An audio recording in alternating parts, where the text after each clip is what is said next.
త్వాముపాసంత వరదం దేవా బ్రహ్మాదయ నఘ సర్వస్త్వమసి దేవానాం కర్తా కారయితా చ తత్ప్రసాదాత్ సురా సర్వే మోదంతీహ కుతో భయాగ. ఓ పుణ్యాత్ముడా, బ్రహ్మాది దేవతలు కూడా నిన్నే ఉపాసిస్తూ ఉంటారు. దేవతలకు సర్వస్వము నువ్వే అయి ఉన్నావు. నువ్వే కర్త కారయిత అయి ఉన్నావు. నీ అనుగ్రహం వల్లనే దేవతలందరూ నిర్భయంగా ఆనందంగా జీవిస్తున్నారు.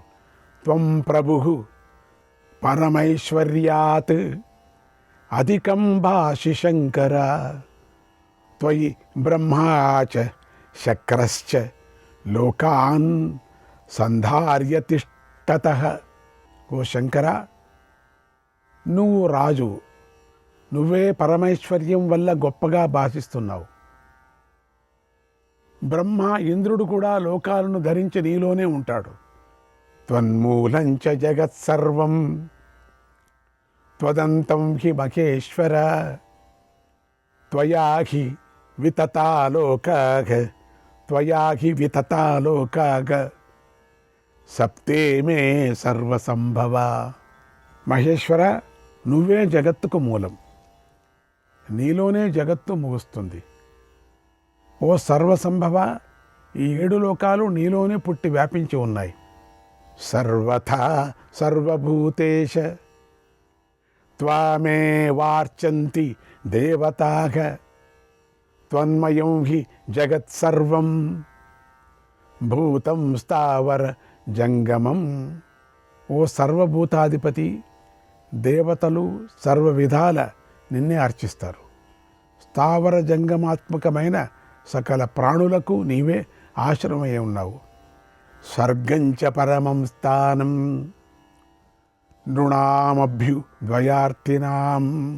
తృణామభ్యుదయార్థినాం దదాసి కర్మిణాం కర్మ భావయన్ ధ్యానయోగతః.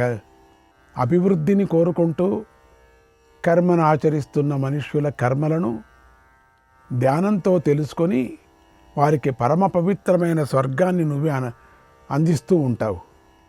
న వృథాస్తి మహాదేవ న వృథాస్తి మహాదేవ ప్రసాదస్తే మహేశ్వర యస్మాత్ త్వయోపకరణాత్ కరోమి కమలేక్షణ ప్రపదే శరణం శంభుం సర్వదా సర్వతః స్థితం. ఏవం స్తుత్వా మహాదేవం సఋషిః ప్రణతోభవత్ యదిదం చాపలం దేవ కృతమేతత్ స్మయాదికం తతః ప్రసాదయామి త్వాం తపోమేన క్షరేదితి. ఓ మహాదేవ, ఈశ్వర, నీ అనుగ్రహం వ్యర్థం కాదు. నువ్వు అందించిన ఉపకరణాలతోనే నేను ఈ పనిని చేస్తున్నాను. అన్ని వేళలా అంతటా ఉన్న శంభువైన నిన్ను నేను శరణు కోరుతున్నాను అని స్తుతించాడు. శివుడి ఎదుట తల వంచి ఇలా అన్నాడు, ఓ దేవా, నేను చాపల్యంతో అహంకారాన్ని ప్రదర్శించి ఈ పని చేశాను, నన్ను క్షమించు, నా తపస్సు నశించకుండా చూడు అని ప్రార్థించాడు. ఆ ప్రార్థనకు శివుడు ఎంతో సంతోషించి ఇలా అన్నాడు, ఓ మహర్షి, నీ స్తోత్రానికి నేనెంతో సంతోషించాను. నా అనుగ్రహంతో నీ తపస్సు 1000 రెట్లు వృద్ధి చెందుతుంది. నేను కూడా నీతో నిత్యము ఈ ఆశ్రమంలో నివసిస్తాను. ఈ సప్త సారస్వతంలో నన్ను అర్చించిన మనుష్యుడికి ఇహపర లోకాలలో దుర్లభమైనది ఏదీ ఉండదు, అన్నీ లభిస్తాయి. వారు ఎలాంటి సందేహం లేకుండా సారస్వత లోకానికి చేరుతారు అని వరం ఇచ్చాడు. ఓ మహారాజా, ఇది మంకణక మహర్షి చరిత్ర. ఆయన వాయుదేవుడి వల్ల సుకన్యకు పుట్టాడు అన్నాడు వైశంపాయన మహర్షి. శ్రీకృష్ణాయ పరమాత్మనే నమః. 39వ అధ్యాయం. ఆ సుకన్య ఎవరు? సుకన్య తండ్రి ఎవరు? వైశంపాయన మహర్షి జనమేజయుడికి ఇలా చెప్పాడు, ఓ మహారాజా, బలరాముడు సప్త సారస్వతంలో నివసించి ఆశ్రమవాసులను పూజించాడు. మంకణకుడిపై ఇది ఎంతో ప్రేమతో ప్రవర్తించాడు. తర్వాత బలరాముడు ఆ రాత్రిని అక్కడ గడిపి ఉదయమే లేచి స్నానం చేసి విప్రులకు దానం ఇచ్చాడు. మునుల పూజలను అందుకున్నాడు. తర్వాత మహర్షుల అనుమతి తీసుకొని బయలుదేరి ఔషనశ తీర్థానికి చేరాడు. ఆ తీర్థానికి కపాలమోచనము అని మరొక పేరుంది. గతంలో శ్రీరాముడు ఒక రాక్షసుడిని వధించి శవాన్ని విసిరేశాడు. ఆ రాక్షసుడి పెద్ద తల మహోదర మహాముని పిక్కలకు పట్టుకుంది. ఆ పిక్కలను పట్టుకుంది. ఆ ముని కపాలమోచనంలో స్నానం చేసి కపాలాన్ని విడిపించుకున్నాడు. ఆ తీర్థంలో పూర్వం శుక్రాచార్యుడు తపస్సు చేశాడు. ఆ మహాత్ముడి నీతిశాస్త్రం అంతా అక్కడే పుట్టింది. శుక్రుడు అక్కడే ఉండి దేవదాన యుద్ధం గురించి ఆలోచించాడు కూడా. అలాంటి ఆ ఉత్తమ తీర్థంలో బలరాముడు అక్కడ విప్రులకు యథావిధిగా దానాలు చేశాడు అన్నాడు.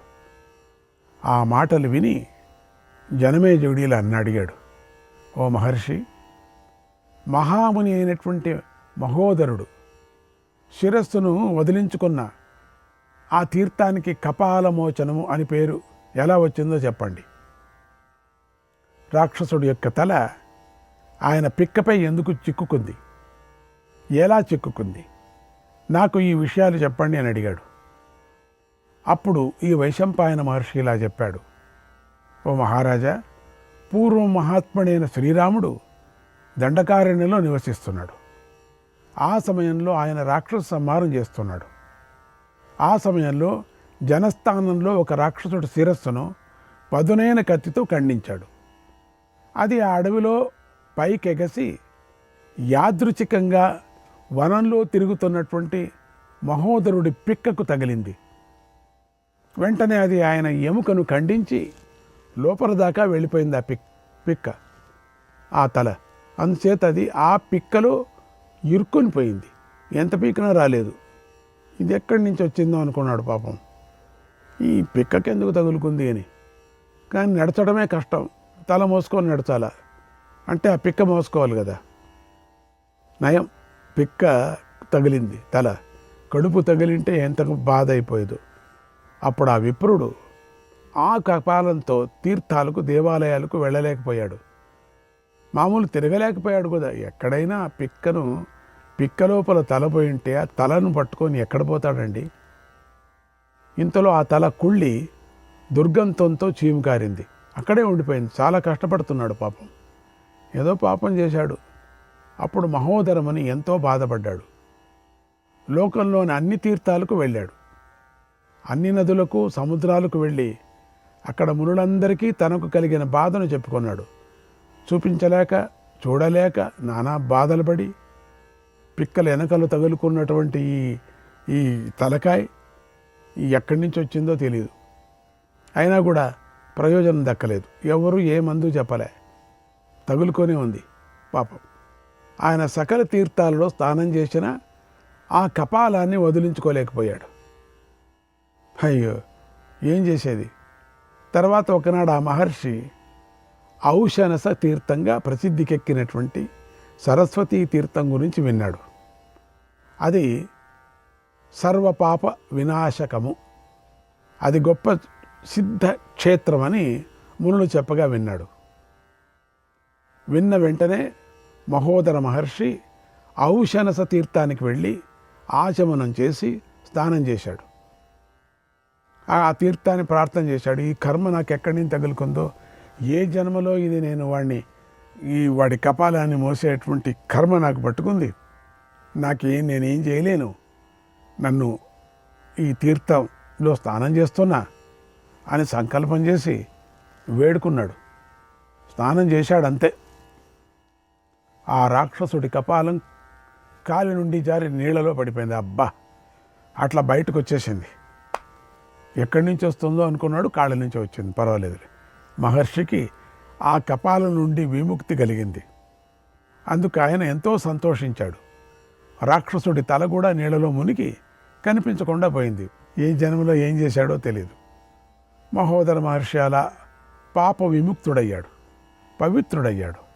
కృతకృత్యుడై ఆనందంగా ఆశ్రమానికి తిరిగి వచ్చాడు. జరిగిన కథనంతా ఋషులకు చెప్పాడు. వారు ఆ మహోదరుడి మాటలు విని ఎంతో సంతోషించి ఆ తీర్థానికి కపాలమోచనము అని పేరు పెట్టారు. తర్వాత మహోదర మహర్షి మళ్ళీ ఆ శ్రేష్ఠ తీర్థానికి వెళ్ళి అక్కడ ఉన్న నీటిని కడుపు నిండా త్రాగి సిద్ధిని పొందాడు. అబ్బా! ఆ మహత్తర తీర్థంలో బలరాముడు ఎంతో అధికంగా దానాలను దానం చేశాడు, విప్రులను పూజించాడు. ఆ తర్వాత ఋషంగుడి ఆశ్రమానికి వెళ్ళాడు. ఆ ఋషంగుడి ఆశ్రమంలో అరిష్టిశేనుడు అనేటువంటి ఋషి ఘోరమైన తపస్సు చేశాడు. విశ్వామిత్ర మహర్షి కూడా అక్కడే బ్రాహ్మణత్వాన్ని పొందాడు. అది అంత పెద్ద క్షేత్రం. అది ఆ మహాశ్రమం కోరిన వస్తువులతో సమృద్ధిగా ఉంటుంది. ఎప్పుడూ మహర్షులు విప్రులు దాన్ని సేవిస్తూ ఉంటారు.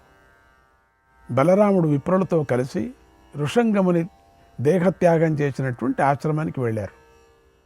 అక్కడ గతంలో వృద్ధుడైన ఋషంగుడు నిత్యము తపస్సు చేశాడు.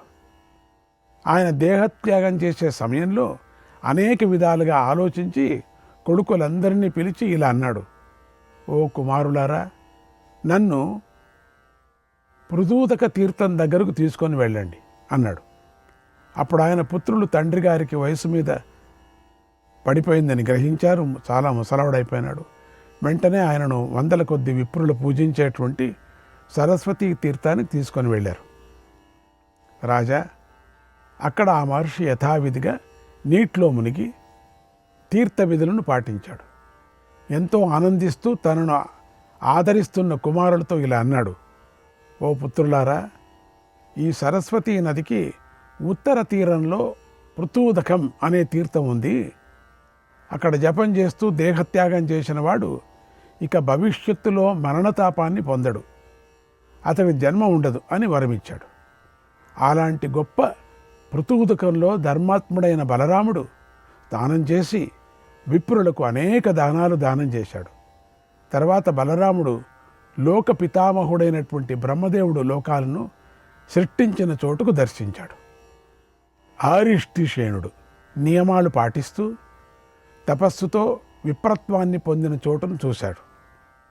రాజర్షి అయినటువంటి సింధుద్వీపుడు, మహాతపస్వి అయినటువంటి దేవాసి, మహాయశస్వి అయినటువంటి విశ్వామిత్రుడు విప్రత్వాన్ని పొందిన చోటుకు చేరాడు అన్నాడు వైశంపాయన మహర్షి. శ్రీకృష్ణాయ పరమాత్మనే నమః. 40వ అధ్యాయం. జనమేజయుడు వైశంపాయన మహర్షిని అడిగాడు: ఓ మహర్షి, పూజ్యుడైనటువంటి ఆరిష్టిశేనుడు తపస్సు ఎలా చేశాడు? ఆ సమయంలో సింధుద్వీపుడు ఎలా విప్రత్వాన్ని పొందాడు? అలాగే దేవాపి విశ్వామిత్రుడు ఎలా బ్రహ్మత్వాన్ని పొందాడు? ఎందుకు పొందాడు? ఎట్లా పొందారు? ఈ విషయాలు చెప్పు, వినాలని నాకెంతో కుతూహలంగా ఉంది అన్నాడు. అప్పుడు వైశంపాయన మహర్షి ఇలా చెప్పాడు: ఓ మహారాజా, పూర్వం కృతయుగంలో, చాలా కృతయుగం, ఆరిష్టిశేనుడు గురుకులంలో నివసిస్తూ విద్య మీద ఆసక్తితో చదువుకుంటూ ఉండేవాడు. కానీ విచిత్రం, అతడు గురుకులంలో నివసిస్తున్న, విద్య మీద ఆసక్తి కలిగి ఉన్న అతడికి విద్య అబ్బలేదు, వేద విద్య రాలేదు. అందుకు అతడెంతో నిరాశపడి గొప్ప తపస్సు చేశాడు. ఆ తపస్సుతో వేద విద్యను పొందాడు, పండితుడయ్యాడు, వేదవేత్త అయ్యాడు, సిద్ధుడయ్యాడు. తనకు సిద్ధి కలిగించిన ఆ తీర్థానికి 3 వరాలు ఇచ్చాడు. ఈ సరస్వతీ తీర్థంలో స్నానం చేసినవాడు ఇక నుంచి అశ్వమేధ యాగ ఫలితాన్ని పుష్కలంగా పొందుతాడు. ఇప్పటి నుండి ఇక్కడ సర్పభయం ఉండదు. ఇది చాలా కాలం కిందటది, కృతయుగంలో చాలా వెళ్ళిపోయింది. చాలా అతి కొద్ది కాలంలోనే పుష్కలమైన ఫలం లభిస్తుంది అని వరాలిచ్చి స్వర్గానికి వెళ్ళిపోయాడు. ఓ మహారాజా, ఇక దేవాపి సింధుద్వీపుల సంగతి చెబుతున్నాను విను. ఆ కాలంలోనే వీరిద్దరు కూడా విప్రత్వాన్ని పొందారు. అలాగే కౌశికుడు కూడా తపస్సు చేసి విప్రుడయ్యాడు. భూలోకంలో గాది అనే ప్రసిద్ధుడైన క్షత్రియుడు ఉండేవాడు. అతని కొడుకే విశ్వామిత్రుడు. అతడే ఇంకొక పేరు కౌశికుడు. అతడే మహాయోగి అయ్యాడు. ఒకనాడు గాది తన పుత్రుడైన విశ్వామిత్రుడిని రాజును చేసి తానిక దేహత్యాగం చేయాలనుకున్నాడు.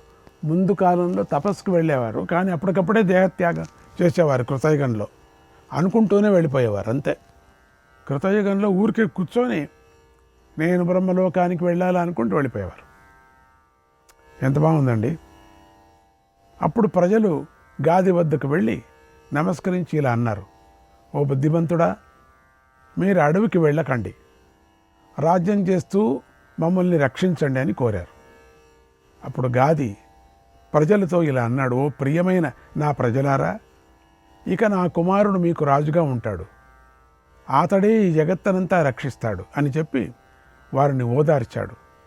తర్వాత విశ్వామిత్రుడిని రాజుగా చేసి అడవులకు కాదు స్వర్గానికి వెళ్ళాడు. విశ్వామిత్రుడు రాజు అయ్యాడు, కానీ రాజ్యాన్ని కాపాడలేకపోయాడు. ఎంత ప్రయత్నం చేసినా రాక్షసుల నుండి మహాభయం కలుగుతోంది అని విన్నాడు. వెంటనే చతురంగ బలాలతో కలిసి నగరం నుండి బయలుదేరాడు. చాలా దూరం వెళ్ళి వశిష్ఠుడి ఆశ్రమానికి చేరాడు. అక్కడ విశ్వామిత్రుడి సైనికులు ఎన్నో చెడు పనులు చేశారు. ఆ తర్వాత వశిష్ఠుడు తన ఆశ్రమానికి వచ్చి పూర్తిగా నాశనమైనటువంటి మహావనాన్ని చూశాడు. మొత్తం వనమంతా నాశనం చేశారు కోతుల్లాగా. అందుకు విపరీతంగా కోపించాడు. ఏంటిది, ఈ ఆశ్రమం ఇట్లయిపోయింది, ఈ తోట అంతా. తన ధేనువుని పిలిచి, ఓ గోమాత, నువ్వు భీకరమైన శపరులను సృష్టించు అని ఆజ్ఞాపించాడు. వెంటనే ఆ ధేనువు అతి భయంకరులైనటువంటి పురుషులను సృష్టించింది. వారు అన్ని దిక్కుల నుండి విశ్వామిత్రుడు సేనపై దాడి చేశారు. అప్పుడు విశ్వామిత్రుడు సేన పారిపోయింది. దానిని విశ్వామిత్రుడు గ్రహించాడు. తపః పరం మన్యమానః తపస్యేవ మనో దదే. తపస్సే గొప్పదని భావించాడు. ఇక అప్పటి నుంచి తపస్సుపైనే మనసు పెట్టాడు, దృష్టి నిలిపాడు.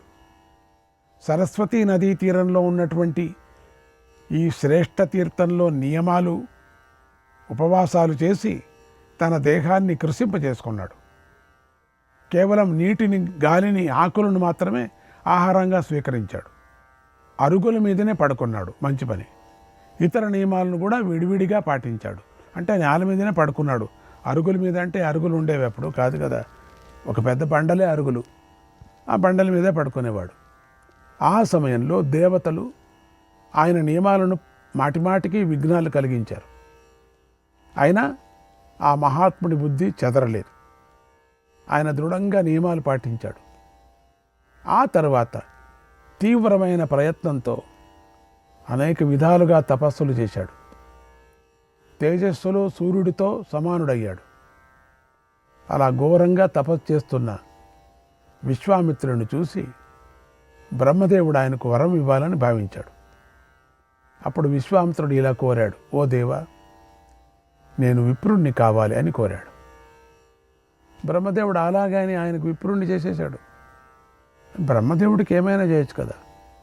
అలా విశ్వామిత్రుడు ఉగ్ర తపస్సుతో విప్రత్వాన్ని పొందాడు. తన కోరికను తీర్చుకున్నాడు.